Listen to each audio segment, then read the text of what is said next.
다윗 같은 인물이 되는 길. 두 번째. 시편 18편 1절에서 16절 말씀. 어제에 이어서 계속됩니다. 어느 날 어떤 한의사가 불치병에 걸렸다. 그가 간절히 기도할 때 자기도 모르게 이런 기도가 나왔다. 하나님, 저를 살려주시면 예배당을 지어 바치겠습니다. 그 서원 기도를 하나님이 들으시고 불치병을 고쳐주셨다. 게다가 약도 잘 짓게 하셔서 그가 지어준 약을 먹으면 잘 나았다. 결국 그의 한의원에는 사람들로 장사진을 이름으로 돈을 많이 벌어서 예배당을 지어 바치겠다는 서원을 이행할 수 있게 되었다. 하나님이 고난 중에 드린 그의 사심없는 기도를 들어주신 것이다. 그 한의사 얘기가 유명해졌다. 기도와 헌신을 도전하는 좋은 예화니까 한 부흥사가 인용해서 성도들에게 교회 건축 서원 기도를 시켰다.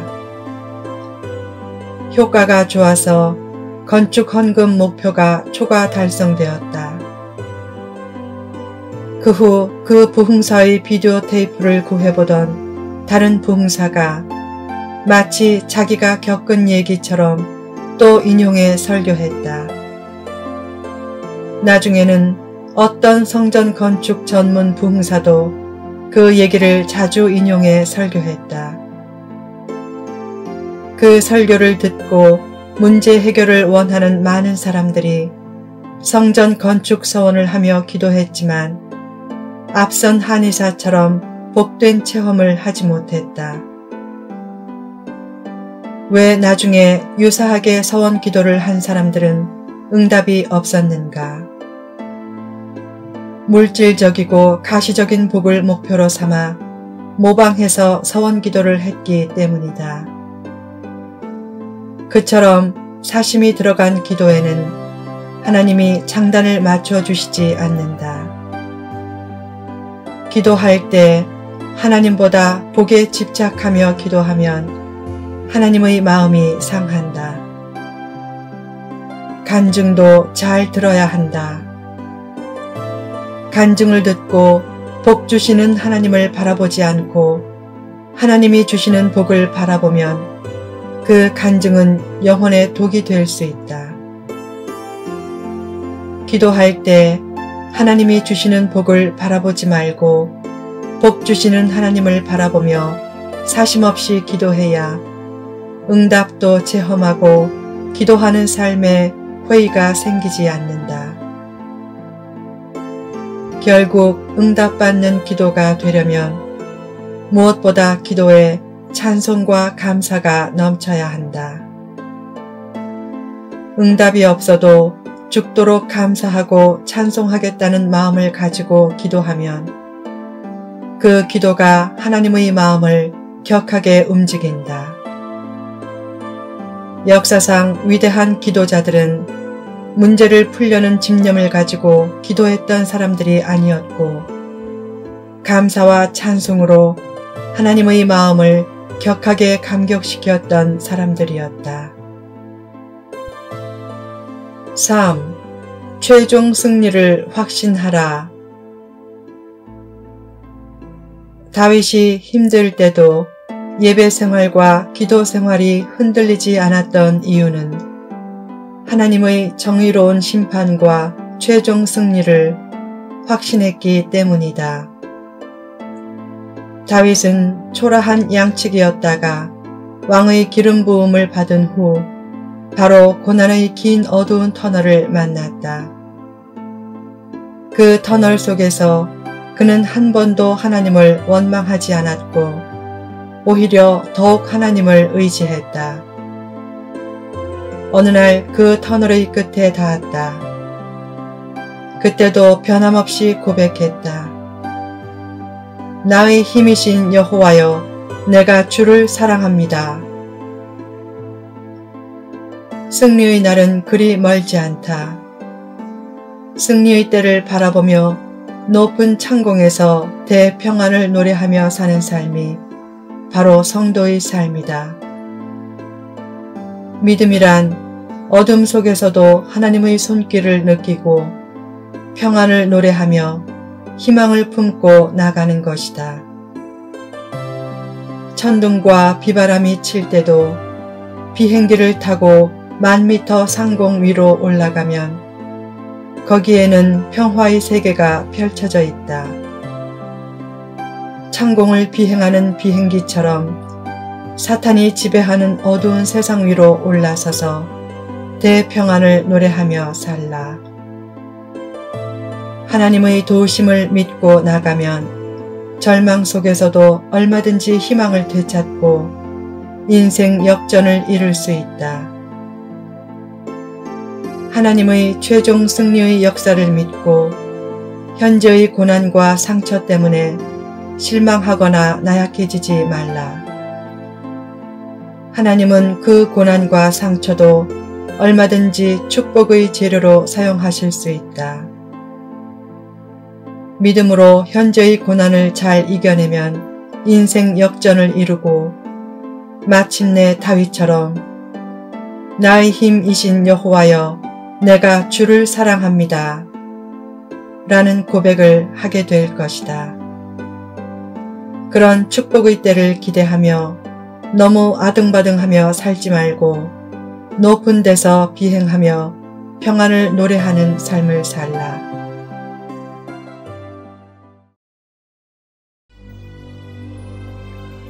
높은 곳에서 비행하라. 필자는 신혼여행을 설악산으로 조촐하게 갔다 왔다.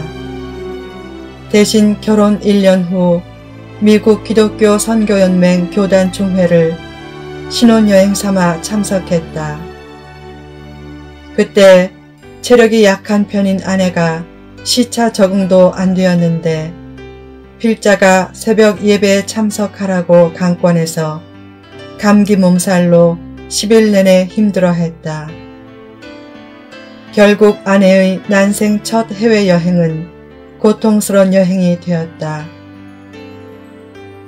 감기 몸살에 걸렸을 때 이틀만 푹 쉬게 했으면 나머지 8일이 즐거웠을 텐데 낮 모임은 물론 새벽 예배까지 다 참석하도록 은근히 압박해서 나머지 시간들을 고통스럽게 만든 것이다. 자기 중심적인 영성으로 남을 배려하지 못한 것이 문제였다. 또한 사역의 지경을 빨리 넓히려는 영적인 욕심이 문제였다. 그런 내면의 욕심이 있었음을 깨닫고 나중에 진심으로 회개하면서 왜 하나님이 안식하는 삶의 명령을 자상한 권고가 아닌 강한 명령형으로 주셨는지를 깨달았다. 안식의 의미를 알고 실천하면 배려하는 인품도 생기고 공동체도 행복해진다. 단순히 일을 열심히 하는 사람을 일 중독자라고 하지 않는다. 일은 열심히 해야 한다. 성도는 더 책임감이 있어야 한다. 그러나 일을 열심히 하면서도 과감히 쉴 줄도 알아야 한다. 일을 열심히 하는 사람이 일 중독자가 아니라 쉴 줄 모르는 사람이 일 중독자다. 그런 의미에서 주일 성수에 힘쓰는 사람은 아무리 죽도록 일해도 일 중독자가 아니다. 필자가 속한 미국 기독교 선교연맹은 총회 때 부부의 동반 참석을 힘써 권한다. 아내를 중시하는 미국 문화 때문이 아니라 그것이 안식하는 삶의 연장이고 하나님의 뜻이라고 믿기 때문이다. 서로 교제하고 격려하고 위로하는 좋은 시간을 목사들만 갖지 말라는 뜻이다. 음지에서 사역하는 아내의 상처가 더 심할 수 있고 더 위로와 교제와 안식이 필요할 수 있다. 목회자는 아내도 행복하게 해줄 책임이 있다. 사명적인 사람이 가족 한 사람에게 매달리면 어떻게 하느냐고 신령한 얘기를 하는 사람도 있다. 처음에는 다 그런 얘기가 신령함의 표식인 줄 안다. 큰 착각과 오해다. 한 사람의 행복은 보통 행복이 아니다. 거기서 행복의 나비 효과가 나타난다. 반면에 한 사람의 불행은 보통 불행이 아니다. 거기서 많은 불행이 파급된다. 성도는 최선을 다해 선교도 해야 하지만 자기 곁에 있는 사람도 행복하게 해주어야 한다. 한 사람의 이해와 격려와 성원은 결코 작은 힘이 아니다. 필자도 미국 기독교 선교연맹 소속 목사로서 한국에 들어와 사역할 때 처음에는 많이 외롭고 힘들었다. 그러나 그때마다 하나님께서 은밀한 손길들을 붙여주셔서 지금까지 문서선교 사역과 선교사 후원 사역을 멋지게 지탱하게 하셨다. 몇 명의 바나바와 루디아와 같은 동료 후원자들은 필자에게 너무나 큰 의미가 되어주었던 후원자들이다. 자기 곁에 있는 사람을 넉넉하게 이해해주고 편하게 해주라. 왜 믿는 사람이 저래? 라고 하는 바리새파 당원이 되지 말라. 누워서 침 뱉기다. 제3자인 불신자를 향해서도 왜 정치가가 저래? 왜 부자가 저래? 라고 쉽게 말하지 말라. 남을 쉽게 정죄하는 것은 스스로 불행의 무덤을 파는 것이다. 그런 한탄과 정죄로는 세상을 바꾸지 못한다. 중요한 것은 자신이 올바른 인물이 되어 작은 등불 하나라도 켜서 세상을 변화시키는 것이다. 좁은 골짜기에서 작은 것을 놓고 아등바등하며 살지 말라. 다윗처럼 하나님의 뜻과 계획을 신뢰하고 찬양하며 어려울 때 간절히 기도하라.